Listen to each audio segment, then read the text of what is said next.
Jangan lupa subscribe, like, share, and comment. Assalamualaikum warahmatullahi wabarakatuh. Selamat pagi, sahabat pecinta ikan. Salam pemula ya. Baik, hari ini kita mau sedikit bercerita atas insiden yang kita alami kemarin. Ya, kita mengalami sedikit trouble pada saat melakukan pemindahan ikan. Ya, menurut saya ini terjadi karena kesalahan kita sendiri. Pada saat siang hari, panas yang terik, kita memaksakan untuk memindah ikan ke kolam yang lain, sehingga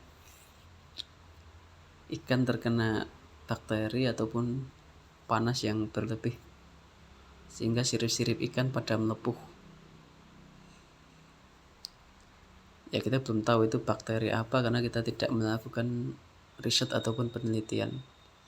Yang kita tahu hanya sirip ikan melepuh, setelah itu ikan pada berenang ke atas, mengambang, dan akhirnya mati. Untuk ukuran ikan ya kurang lebih 3-4-5 jari. Nah, ini kemarin sekitar 150-an ekor. Siripnya pada putih-putih. Ya, sekitar 14 kiloan lebih, sampai 15. Nah, ini contohnya ikan berenang di permukaan. Sebenarnya solusinya, pernah kita mengalami seperti ini, solusinya kita kuras bersih, kita ganti air, dan kita kasih garam.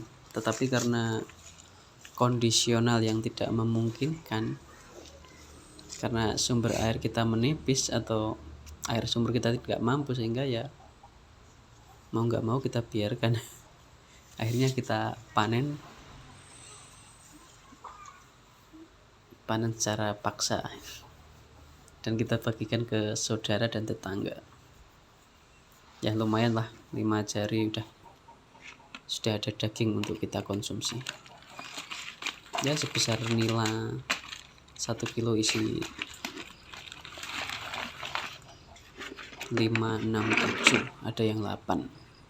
Nah, ini kemarin beberapa ember. Ini kita jaring sampai sore. Untuk pengalaman kita yang kedua kalinya. Nah, ini ukuran ikannya lumayan. Bahkan sampai gurame yang gelorok atau yang semi bule itu juga kena. Nah, ini kondisi kolam kita kemarin udah dikasih daun sende, kita kasih daun pisang tetap sama, tidak ada pengaruh. Kita kasih garam pun juga sama, karena memang faktor dari panasnya air dan kemungkinan air sudah tercemar bakteri. Tetapi hanya satu kolam yang kita pindah saja, alhamdulillah, yang lain tetap aman. Nah, itu solusinya harusnya sebenarnya kita ganti air, tetapi sumur kita yang tidak mampu. Nah, ini coba kita timbang kemarin, ya lumayan, ada beberapa kilo, ini sekitar 4 atau 5 kilo yang kita timbang pertama. Tapi kalau kita total semuanya itu ya 15 kilo, 14 kilo lebih lah. Tapi tidak apa-apa untuk pelajaran kita, karena kalau tidak seperti ini kita tidak mempunyai pengalaman.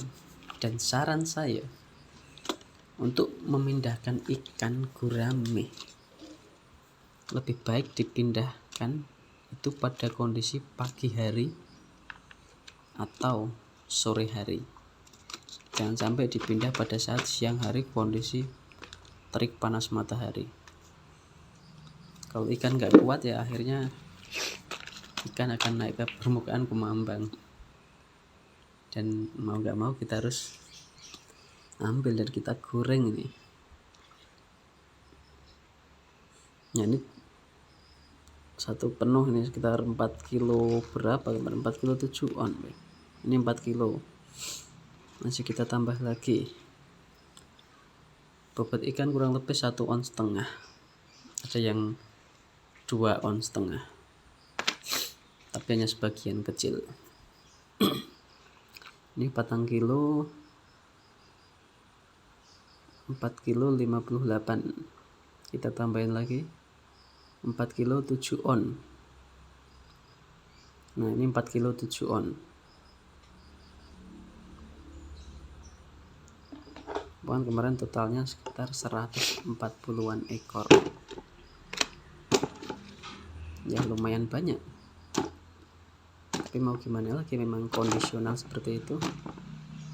Buat pelajaran kita aja, ambil hikmahnya, karena kalau tidak seperti ini kita tidak akan mendapatkan pengalaman. Ya meskipun sedikit kecewa, tapi kita ambil hikmahnya aja sebagai pengalaman ataupun pelajaran untuk kita lebih berhati-hati dalam menangani ikan gurame. Karena sebenarnya ikan gurame ini ikan kuat, tetapi dia tidak begitu tahan dengan bakteri-bakteri yang ada. Ini satu kolam kemarin habis, satu kolam ikan yang kita pindah ke kolam yang tengah itu habis semua. Hanya sisa, ya tidak sisa sama sekali, habis semua. Ukuran segini, ya kita konsumsi sudah ada dagingnya, sudah lumayan lah. Ya seperti yang saya bilang tadi, sudah seukuran ikan nila 1 kilo isi 678. Lumayan lah buat konsumsi keluarga. Kita simpan di freezer, ya kita bersihkan semua. Ini yang satunya kotor, kedua kita timbang juga. Ya lumayan banyak ini kotor kedua. Pertama 4 kilo 7 on. Yang kedua kita coba berapa kilo, sekitar 1,5 kilo ya.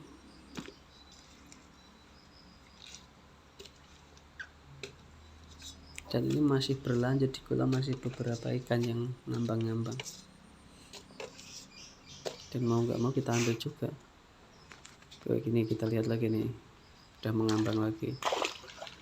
Itu siripnya udah putih-putih melepuh. Pernah sedikit searching juga, katanya sih bakteri Aeromonas, tapi kita nggak tahu pasti karena kita belum melakukan riset ataupun penelitian, dan kita tidak sampai kapasitasnya ke riset itu.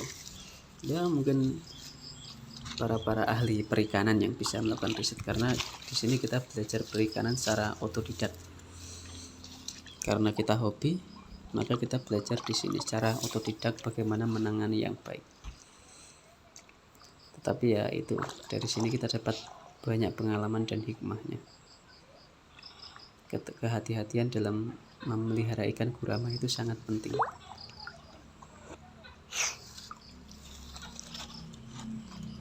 Nah ini kita jaring terus, kita cari terus.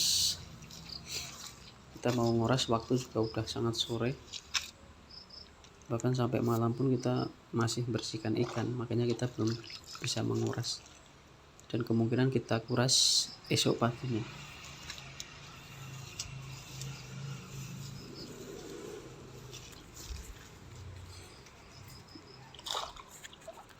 Nah lumayan ukuran udah 4-5 jari,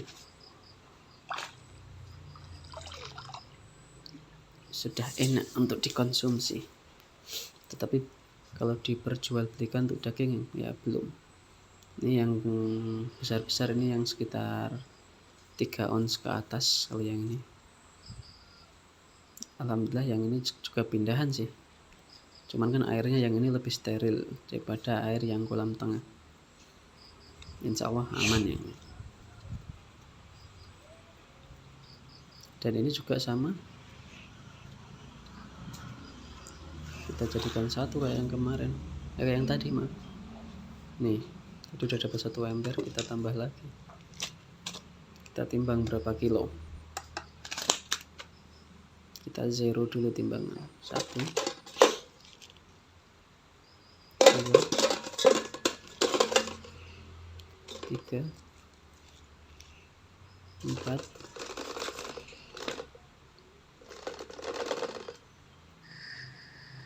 4 ikan nih. Sampai malam pun kita juga sama, udah kita supaya air, tetapi tetap air kurang mampu, mau nggak mau kita harus kuras total.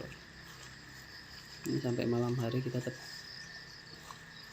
patroli untuk mencari ikan yang kelenger, karena nanti kalau dibiarkan mubazir. Lebih baik kita manfaatkan, kita goreng untuk kita konsumsi sendiri. Insya Allah juga udah ada dagingnya dan juga udah enak. Nih malam kita dapat setengah ember. Ini untuk malam aja. Siang tadi sekitar 1,5 ember.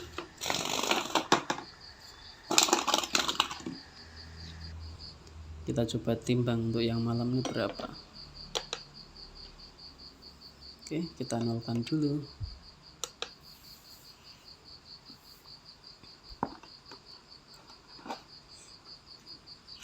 Ini sekitar berapa ya? 20 ekor. Ini satu. Nah, bobotnya hampir 1 kilo, 1 on setengah. Sekilo isi 8, 7, 8, 6, 7, 8. Lumayan. Ya meskipun 6 bulan lagi kita udah 3 bulan udah berani panen, tetapi ya kondisional aja lah, tidak apa masalah. Karena secara otodidak berarti memang ini pengalaman untuk kita. Kita tambah pengalaman. Ya minimal untuk awal budidaya ya kita mencari porsi yang pas dan mencari pengalaman terlebih dahulu.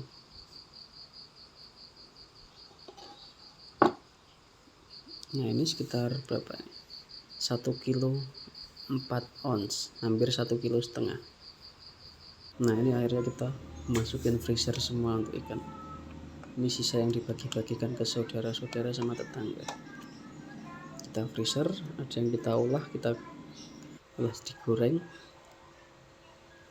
Kita olah goreng udah enak. Terus di sini juga kita masak gulai tempoyak, ini khas dari Jambi. Kita masak tempoyak asam durian. Ini kita masak kemarin. Ya mau gimana lagi, memang sudah terjadi. Sekali lagi itu untuk pengalaman kita sebagai pemula. Mau nggak mau kita harus menikmati proses, karena tidak ada hasil yang baik tanpa proses yang baik. Ya untuk pengalaman kita aja. Kita masak kemarin tempoyak ikan gurame asam durian ya, durian dari Jambi. Ya, banyak kita proses untuk olahan makanan, karena kalau kita biarkan mati ya hanya mubazir. Nah ini pagi hari, setelah pagi kita kuras total airnya. Ternyata benar dugaan saya, ikan 1 kolam habis terkena imbasnya. Nggak tahu itu karena jamur atau karena bakteri, tapi saya kira karena bakteri. Dan posisi pun air juga posisi masih panas terik matahari, tetap tidak tertolong, sehingga kita kuras habis dan kita ganti air dari nol. Karena ini kan airnya full air sumur, jadi ngisi 1 bak kolam D4 ini kadang bisa memakan waktu sampai 7 hari, karena kedalaman sumur kita cuma 9 meter, untuk airnya kan paling cuma beberapa kubik. Kita proses treatment lagi dari awal. Itu 1 gerombolan, siripnya putih-putih semua, melepuh.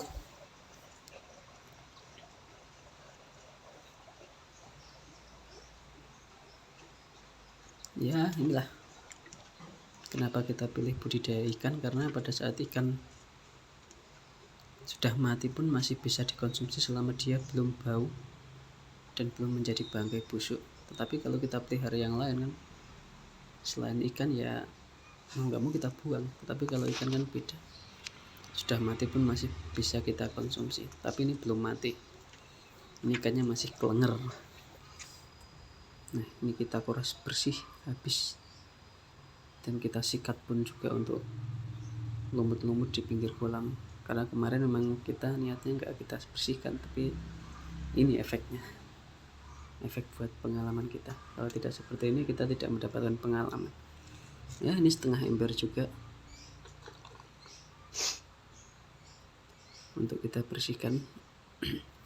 Dan alhamdulillah untuk ikan yang ada di kolam sebelahnya yang kita ambil untuk pindah itu, alhamdulillah yang lain masih sehat.